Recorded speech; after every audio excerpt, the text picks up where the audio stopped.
आप सभी किसान भाइयों को मेरा नमस्कार।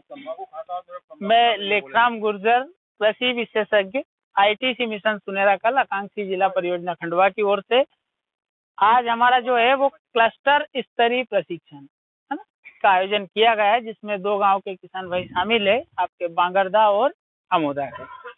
तो ये प्रशिक्षण का क्या उद्देश्य है वो सब चीजें फिर धीरे धीरे हम बताएंगे।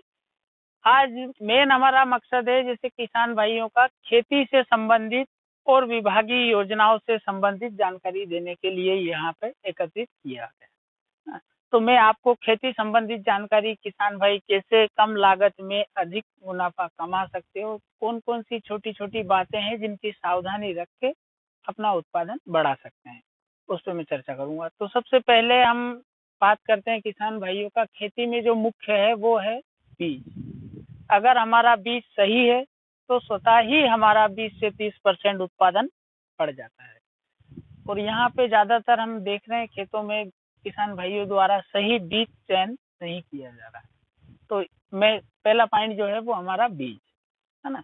तो किसान भाई क्यों जो सेल्फ पोलिनेटेड फसलों का बीज हर बार बाजार डिपेंड रहे है ना, कैसे हम घर का बीज बना सकते हैं। बीज के बारे में आप क्या जानते हो? बीज और अनाज है ना, अनाज मतलब जो खाने का होता है और बीज जिसका हम बुआई करते हैं।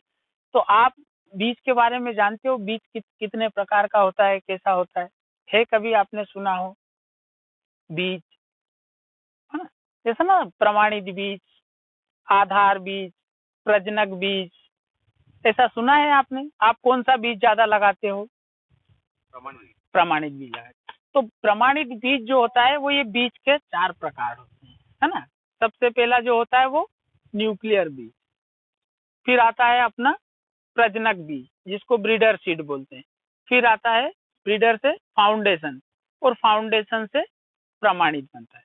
तो अभी हम जो बात कर रहे हैं, आप प्रमाणित बीज की बात कर रहे हो।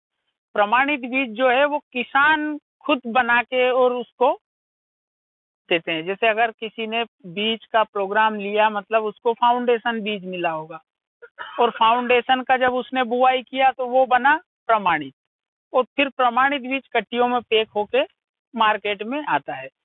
फाउंडेशन से प्रमाणित बीज बनाने की जो प्रोसेस है वो किसान भाई बनाते हैं, किसानों की देखरेख में होता है। तो किसान भाई के हाथ अगर उसने कुछ सावधानी नहीं रखी तो फिर जो प्रमाणित बीज है उसमें भी हमारे जो तुर्रे जो आते हैं, अन्य किस्मों के पौधे आते हैं, वो आने का संभावना ज्यादा होती है।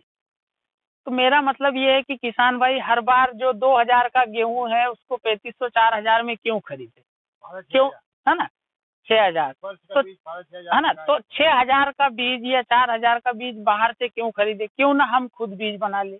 किसी के पास 5 एकड़ 10 एकड़ 8 एकड़ ऐसी जमीन होती है, तो हमें 1 एकड़ का बीज, मात्र 1 एकड़ का बीज, चाहे फाउंडेशन मिले और ब्रीडर मिल जाए तो बहुत अच्छा। और मिलता है ब्रीडर, आपके खंडवा में मिलता है, कृषि विज्ञान केंद्र से भी मिलता है, आपके बीज निगम है, और नहीं तो गेहूं अनुसंधान केंद्र इंदौर में जो है वहां से ब्रीडर सीड आप 1 कट्टी ले आइए 40-50 किलो, और 50 किलो से आप 1 एकड़ पे कम से कम 20 से 22 कुंटल उसका उत्पादन लोगे तो ब्रीडर से बनेगा फाउंडेशन। आपके पास 22 कुंटल बन जाएगा फाउंडेशन। और फाउंडेशन को जब 22 कुंटल अपने किसान ग्रुप में या अपने किसान साथियों को 1-1 कुंटल करके दोगे तो वो प्रमाणित जो है 22 कुंटल की बुआई करोगे तो 22 × 20 करो कितना होगा। तो ये एक हमारा जो लागत है खेती में, सबसे ज्यादा लागत डिपेंड करता है बीज पे है ना। सीधा सा जब 2 की जगह 4000। दूसरा, हम अगर घर का बीज है जिसमें हमें विश्वसनीयता नहीं है, हम उसकी बीज दर ज्यादा रखते हैं। बीज दर गेहूं में ज्यादा बीज दर रखने की जरूरत नहीं है। हम क्या है, ज्यादा बीज दर रखते हैं मतलब हमारा ये कि पौध संख्या ज्यादा होना। तो गेहूं के 1 दाने से 50 दाने 40 दाने बनाने की क्षमता है, 40 कल्ले तक निकलते हैं। अगर आप देखते होंगे मेर के खेत में कहीं 1 दाना सिंगल उगा है तो उसका कूचा ना, जिसको टीलर बोलते हैं, कितना ज्यादा निकलता है। वहीं बीज खेत में देखोगे तो 2 3 4 रहते हैं। तो सीधा सा मतलब ये है कि अगर हम बीज दर मेंटेन रखें, ज्यादा बीज दर ना डालें, इससे हमारा एक तो लागत बढ़ा, दूसरा पौध जो है वो स्ट्रॉन्ग नहीं होते। अगर ज़्यादा बीज दर रखी तो जब हमारा इस स्टेज में अगर पानी गिर गया या हवा चल गई तो हमारे गेहूं आड़े गिर जाते हैं, है ना। और जो जिस खेत में बीज दर ज़्यादा होगी उसकी जो बाली है वो भी हल्की छोटी रहती है और उसमें नंबर ऑफ दाने भी कम बनते हैं। तो कोशिश करें कि बीज दर मेंटेन रखें। जैसे अपना रिकमेंडेड जो है वो 40 किलो प्रति एकड़ है, लेकिन हम बात करते हैं कि हमारा मिट्टी उतना वो बचा नहीं है, कार्बनिक उतना है नहीं कि उसमें टिलर ज़्यादा बने, तो मैक्सिमम हम 50 किलो बीज दर रखें। और ऐसा पूरा खेत में ना करें, मैं ऐसा भी नहीं बोल रहा हूँ, आप पहले प्रैक्टिकल करके देखें, 1 एकड़ से शुरुआत करें, उसके बाद आप खुद से डिसाइड करें कि हमने ये 1 एकड़ में 40 या 50 किलो बोया है और इसमें 80 किलो बोया है, तो दोनों में कंपेयर करें। देखो, हम जो बताते हैं वो हमने कहीं रिसर्च में या कहीं हमारे जो प्रदर्शन होते हैं वहाँ का अनुभव आपको बताते हैं, लेकिन आप हमारे भी ना माने, आप खुद से वो प्रैक्टिकल जो हम कहीं फील्ड में करते हैं वो खुद अपने खेत में करें और उसका अनुभव आप लेके अपने आने वाले समय में अपनी बचत कर सकते हैं। दूसरा होता है किसान का बीज चयन हो गया, फिर होता है उसका बीज दर जैसे बात हो गया, फिर बात आती है बीज उपचार। अभी हम गेहूं में देख रहे हैं, फिर इस साल भी रूट एफिड्स का अटैक हुआ है ना, माहू जड़ माहू का अटैक हुआ। उसके बाद में बहुत बीमारियां ऐसी होती जैसे वो बाली पे अभी काला चूर्ण बन रहा होगा, है ना, तो है ना, वो जिसमें पाउडर जैसा काला काला गिरता है, तो है ना। तो ये क्या है कि अभी हमने बीज चयन भी कर लिया, बीज बहुत अच्छा ले लिया, लेकिन हो सकता है कि हमारी मिट्टी में कोई ऐसी बीमारी रही हो जो उस फसल पे इफेक्ट करे, या हमारे पौधे जब उगेंगे उसके बाद में हो सकता है कोई पेस्ट उस पर अटैक करे। तो उन सब का नियंत्रण हमें बुआई के समय, जैसे अभी कोरोना का बात कर रहे हैं, हम कोरोना के इलाज पे कोई बात नहीं कर रहे हैं, कोरोना के टीके की बात कर रहे हैं कि टीका आ गया मतलब अब कोरोना का कोई डर नहीं। ऐसा ही फसल में भी होता है। फसल का टीका क्या है? उसका बीज उपचार। अब अगर हम बीज उपचार कर लेते हैं, जैसे कि हम गेहूं की बात करें तो उसमें कार्बोक्सिन प्लस थायरम का ज्यादा चलता है, जैसे विटावेक्स वगैरह आता है, तो उससे अगर हम उसका उपचारित कर लेते हैं तो, या बीज में कोई बाहर से कोई ऐसा कंटामिनेशन हो जिसका कि इफेक्ट आने वाला हो, तो वहाँ उसका कंट्रोल हो जाएगा। दूसरा, कोई मिट्टी में पहले से कोई ऐसे हानिकारक कोई वो है तो वो भी उनका नियंत्रण हो जाएगा।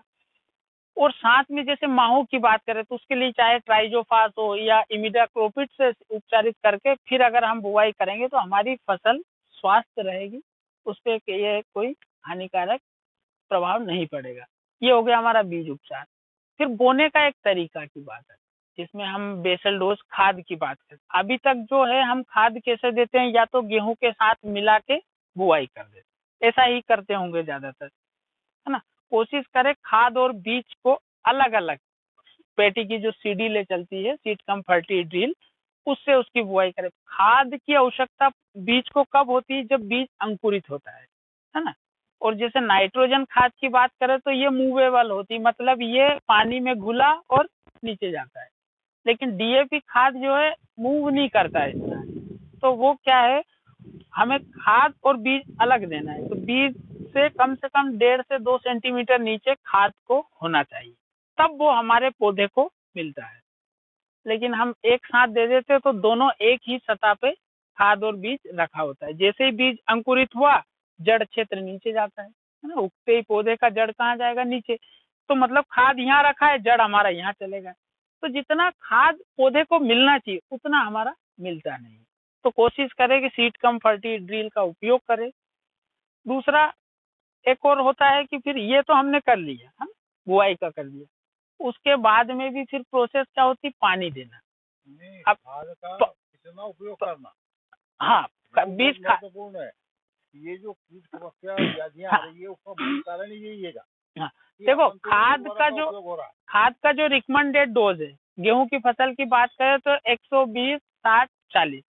तो यहाँ हम सीधा सा अगर समझे, अगर हम डीएपी के साथ बुआई कर रहे हैं तो 1 बोरी डीएपी 1 एकड़ पे, और उसमें 20 से 25 किलो पोटाश, ये मिलाना है। अगर डीएपी नहीं लेते हैं तो 1 बोरी जो वो आपका एनपीके आता है, 1 एकड़ पे 1 एनपीके के साथ में उसका बुआई करें, हाँ। और बाद में जो यूरिया है, यूरिया पानी के साथ में एक ही बार में पूरा नहीं देना है। जो शेष यूरिया हमें देते हैं नाइट्रोजन, उसको पहला पानी और दूसरे पानी, 2 पानी में किया, एक पानी मतलब 1 एकड़ पे 2 बोरी यूरिया, है ना, 2 बोरी यूरिया आपको डालनी है। तो पहले हाँ, और दूसरे पानी पे 1 बोरी।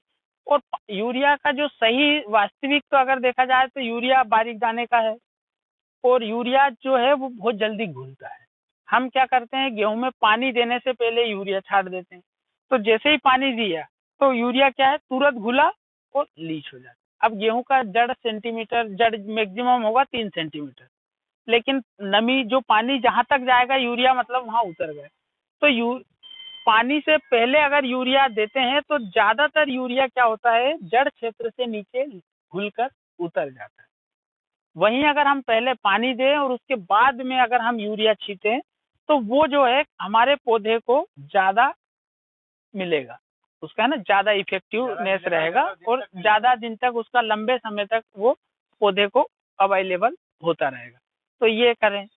और फिर भी अगर आपको लग रहा है कि यूरिया, तो जो नीम ऑयल आता है, यूरिया के जो खाद है उसको नीम कोटेड तो है ही, साथ में नीम ऑयल में अगर उसको थोड़ा सा मिक्स कर दोगे तो और उसकी जो घुलनशील शक्ति है वो थोड़ी सी स्लो हो जाएगी, तो वो और लेट तक घुलेगा, तो लीच कम होगा। ये एक है। तो सीधा सा है, उसका खाद का तो तरीका आपको बता ही दिया है, तो ये डाल सकते हैं। फिर बात आती है उसका सिंचाई का। अभी हम ज्यादातर गेहूं का जो बोने का काम है, क्या करते हैं, पहले पल्लेवा करेंगे, फिर उसको बाद में गेहूं की बुआई करेंगे।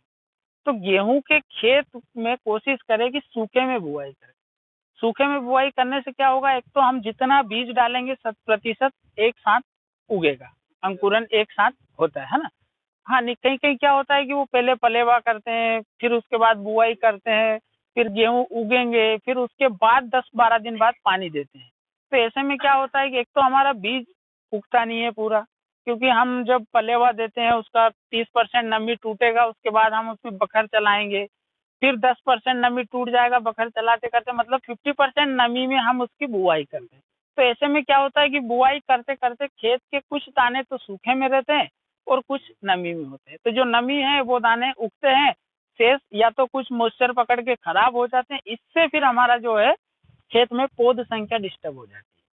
तो कोशिश करें कि सूखे में बुआई करें और उसके बाद में पानी दें।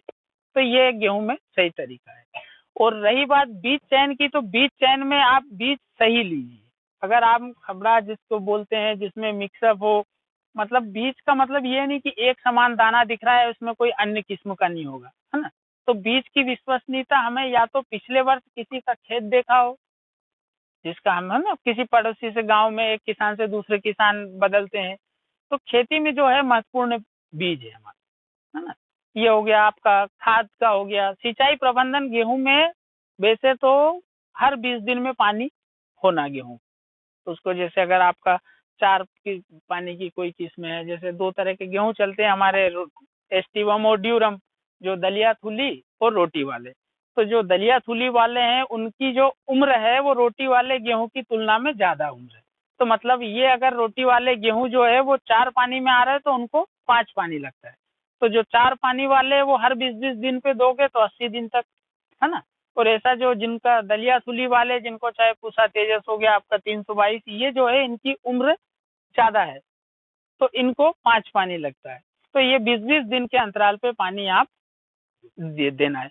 और अगर पानी की जो मेन क्रिटिकल 2 स्टेज की बात करें तो यहाँ गेहूं में जो 2 मुख्य अवस्था है उसका आपको मैं यहाँ इसमें बता देता हूँ कि जिस अवस्था में आपको पानी गेहूं में देना अति आवश्यक है। एक तो कल्ले बनते समय और दूसरा दुग्धा अवस्था में। कल्ले बनते समय मतलब 20 दिन की उम्र। हाँ, और 20 दिन की उम्र में बने से कांधे माथे ये, में दो पानी पर पानी हाँ, दो। ये मैं आपको सिंचाई के 10 कुंटल एकड़ से हाँ, ज्यादा बढ़ेगी नहीं।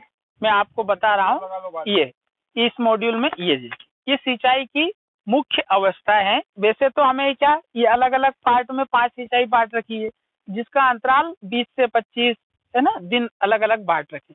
लेकिन गेहूं में जो 2 जिन क्रिटिकल अवस्था बोलते हैं, उस अवस्था में इस फसल को पानी होना अति आवश्यक है। वो एक हमारा कल्ले, ये मुख्य जड़ें जो निकलती ना उस समय 20 से 25 दिन, और दूसरा 90 से 95 दिन। ये 2 समय पे अगर हम पानी दे देते हैं तो हमारा उत्पादन बढ़िया हो सकता है। बाकी तो फिर हमें हर 20 से 22 दिन के अंतराल पे देना ही है, अगर 5 सिंचाई है। लेकिन अगर सिंचाई उपलब्ध नहीं है तो 2 तो मुख्य अवस्था में हमें करना है। एक और चीज आपको बता रहा था, बीज उपचार क्यों जरूरी है और उससे क्या इफेक्ट, जो बाली में मैं बता रहा था कि दाने,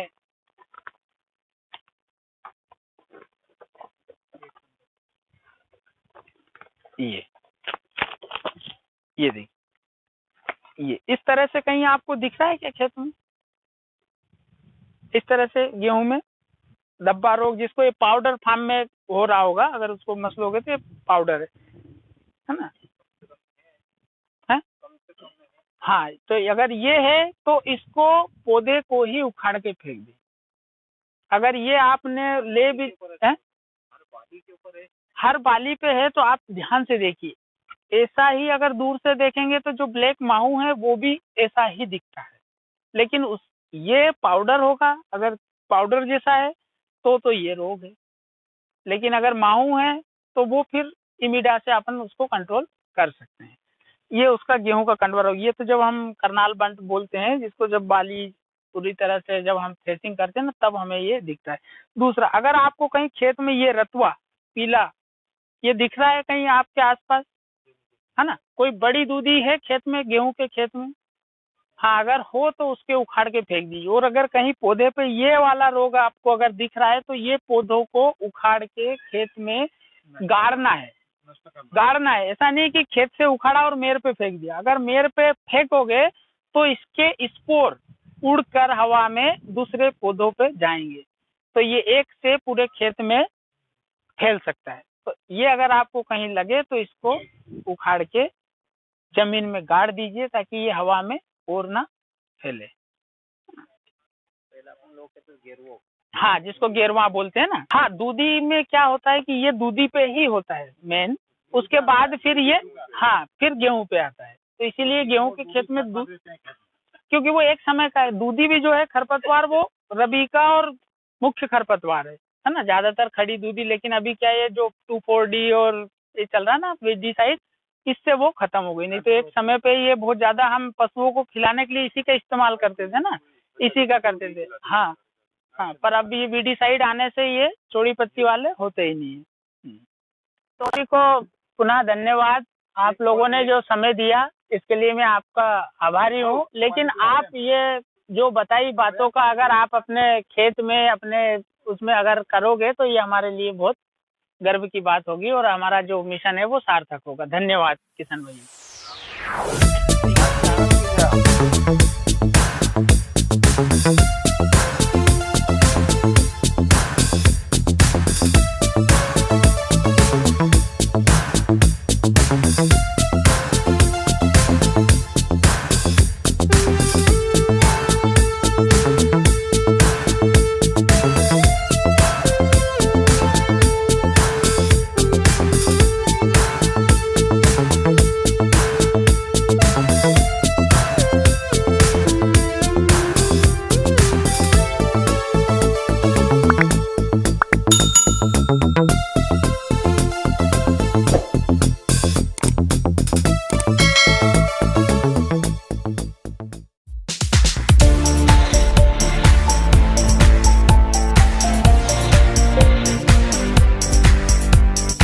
अद्भुत कृषि।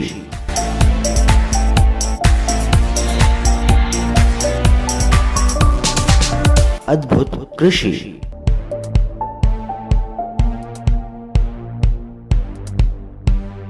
अद्भुत कृषि।